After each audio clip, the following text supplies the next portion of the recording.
Assalamualaikum warahmatullahi wabarakatuh. Jumpa lagi dengan saya, Dr. Mar di Internet Series. Pada kesempatan ini, saya akan menyampaikan topik tentang hipoglikemia. Beberapa hal yang ingin saya sampaikan pada topik ini adalah pengertian, pendekatan diagnosis banding, tata laksana, komplikasi, dan prognosis dari hipoglikemia. Secara pengertian atau definisi, hipoglikemia adalah keadaan kadar glukosa darah kurang dari 70 mg per desiliter atau kurang dari 80 mg per desiliter dengan disertai gejala-gejala klinis. Hipoglikemia umumnya ditemui di pasien dengan diabetes pada kondisi-kondisi berikut ini. Misalnya, kelebihan obat atau dosis obat, terutama insulin atau obat hipoglikemik oral. Kemudian kebutuhan tubuh akan insulin yang relatif menurun, misalnya pada kondisi gagal ginjal kronik dan pasca persalinan. Kondisi asupan makanan yang tidak adekuat, baik jumlah kalori ataupun waktu makan yang tidak tepat. Kemudian adanya kegiatan jasmani yang berlebihan. Kemudian bagaimana cara pendekatan diagnosis? Maka kita harus mengenali gejala dan tanda klinis. Ada 4 stadium dalam hipoglikemia ini, yaitu stadium parasimpatik, stadium simpatik, stadium gangguan otak ringan, dan stadium gangguan otak berat. Pada stadium parasimpatik, maka akan terjadi keluhan lapar, mual, dan adanya tekanan darah yang menurun.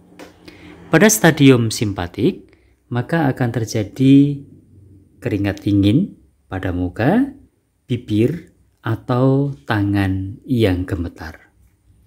Pada stadium gangguan otak ringan, maka bisa terjadi keluhan lemah, lesu, sulit bicara, kesulitan menghitung untuk sementara waktu. Dan pada stadium gangguan otak yang berat, bisa tidak sadar dengan atau tanpa disertai kejang.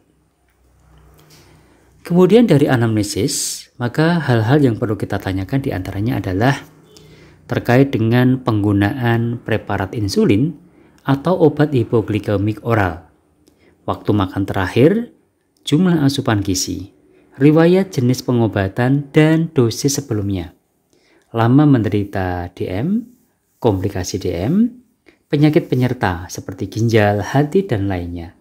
Kemudian penggunaan obat sistemik lainnya, serta diantaranya penghambat adrenergi beta. Dari pemeriksaan fisik, beberapa hal yang mungkin akan kita temukan diantaranya adalah pucat, kemudian tekanan darah yang menurun, frekuensi jantung yang meningkat, penurunan kesadaran, defisit neurologik lokal yang transien. Kemudian pemeriksaan penunjang yang harus kita lakukan diantaranya adalah kadar gula darah, kemudian tes fungsi ginjal, tes fungsi hati, dan C-peptide. Kemudian kita mengenal yang namanya trias Whipple untuk hipoglikemia ini, yaitu 1. Gejala konsisten dengan hipoglikemia. Yang kedua, kadar glukosa plasma yang rendah. Dan yang ketiga, gejala mereda setelah kadar glukosa plasma meningkat. Ada beberapa diagnosis banding untuk hipoglikemia ini. Di antaranya adalah efek dari obat-obat tertentu. Yang paling sering adalah alkohol, kadang preparat kinin, kemudian jarang misalnya pada obat salisilat dan sulfonamid. Kemudian diagnosis banding yang kedua adalah adanya hiperinsulinisme endogen, yaitu misalnya pada kasus insulinoma, autoimun, sekresi insulin ektopik. Kemudian gagal ginjal, sepsis, starvasi, gagal hati, dan gagal jantung. Juga bisa didiagnosis banding dengan defisiensi endokrin, misalnya pada penggunaan kortisol, adanya growth hormone, glukagon, ataupun epinefrin. Kemudian dapat juga dididik dengan adanya tumor non-sel, misalnya sarkoma, tumor adenokortikal, hepatoma, leukemia, limfoma, ataupun melanoma. Dan bisa juga didiagnosis banding dengan adanya paskaprandial, baik itu reaktif, misalnya setelah operasi gaster, ataupun yang diinduksi oleh karena alkohol. Kemudian bagaimana tata laksana dari hipoglikemia ini? Maka ada beberapa hal yang perlu diperhatikan. Misalnya yang pertama yaitu kaitannya dengan stadium permulaan, di mana pasien masih dalam kondisi yang sadar. Maka berikan gula murni 30 gram atau 2 sendok makan, atau sirup atau permen, atau gula murni dan makanan yang mengandung karbohidrat. Hentikan obat hipoglikemi untuk sementara waktu. Pantau gula darah sewaktu dan pertahankan gula darah lebih dari 100 mg per desiliter bila sebelumnya tidak sadar. Dan yang lebih penting lagi, cari etiologi yang mungkin menyebabkan hipoglikemia. Kemudian pada yang kedua yaitu stadium lanjut, di mana penderita dalam kondisi koma atau tidak sadar dan curiga adanya hipoglikemia. Maka yang pertama, segera berikan dextrose 40% 2 flakon atau 50 ml secara bolus IV. Kemudian yang kedua, diberikan dextrose 10% per infus, 8 jam per kolof bila tanpa penyulit dan yang lainnya. Kemudian yang ketiga, periksa gula darah. Jika gula darah sewaktunya kurang dari 50, maka tambah bolus dextrose 40% sebanyak 50 ml secara IV. Apabila lebih dari 50 tetapi masih kurang dari 100 mg per desiliter, maka bolus dextrose 40% sebanyak 25 ml secara intravena. Kemudian yang keempat, periksa gula darah sewaktu setiap 15 menit setelah pemberian dextrose 40%. Jika GDS kurang dari 50, maka ditambah dengan bolus dextrose 40% sebanyak 50 ml IV.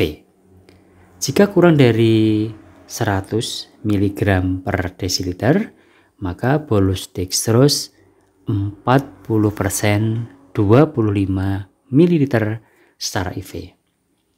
Namun jika GDS-nya antara 100 sampai dengan 200 mg per desiliter, maka tanpa bolus dextrose 40%. Dan jika gula darah sewaktunya lebih dari 200, maka dipertimbangkan penurunan kecepatan drip dextrose yang 10%.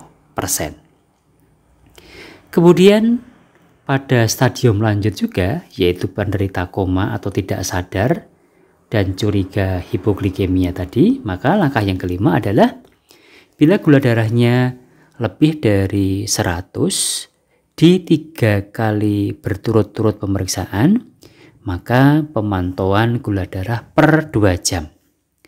Bila gula darah sewaktunya lebih dari 200, maka ganti infus dextrose 5% atau dengan NaCl yang 0,9%. Kemudian yang keenam, bila gula darah sewaktu lebih dari 100 di 3 kali berturut-turut selang 2 jam, pemantauan GDS per 4 jam. Bila GDS lebih dari 200, maka ganti infus dextrose 5% atau NaCl yang 0,9%.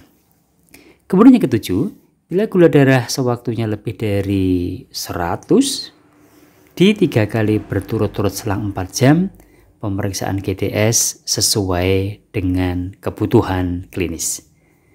Kemudian yang kedelapan, apabila hipoglikemia belum teratasi, dipertimbangkan pemberian antagonis insulin glukagon 0,5 sampai dengan 1 mg intravena atau intramuskuler, atau pemberian kortison.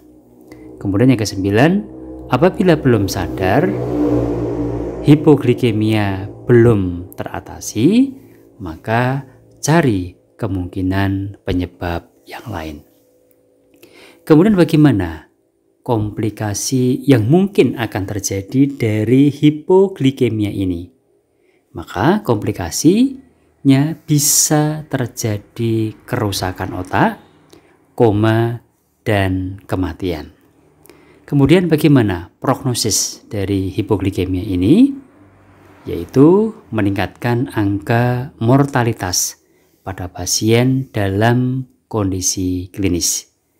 22% pasien mengalami hipoglikemia lebih dari 1 kali.